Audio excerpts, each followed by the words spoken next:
جو لوگ اپنا مال اللہ کی راہ میں خرچ کرتے ہیں ان کے مال کی مثال اس دانے کی سی ہے جس سے 7 بالیں اگیں اور ہر ایک بال میں 100 دانے ہوں،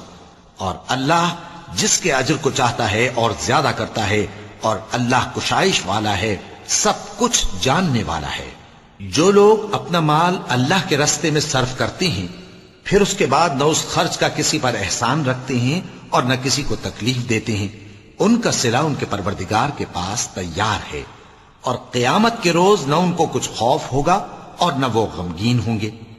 جس خیرات کے دینے کے بعد لینے والے کو ایذا دی جائے اس سے تو نرم بات کہہ دینی اور درگزر کرنا بہتر ہے، اور اللہ بے نیاز ہے، بردبار ہے۔ مومنوں، اپنے صدقات و خیرات احسان رکھنے اور ایذا دینے سے اس شخص کی طرح برباد نہ کر دینا جو لوگوں کو دکھاوے کے لیے مال خرچ کرتا ہے اور اللہ اور روز آخر پر ایمان نہیں رکھتا، تو اس کے مال کی مثال اس چٹان کی سی ہے جس پر تھوڑی سی مٹی پڑی ہو اور اس پر زور کا مے برس کر اسے صاف کر ڈالے۔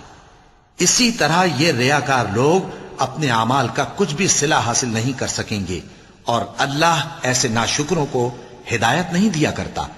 اور جو لوگ اللہ کی خوشنودی حاصل کرنے کے لیے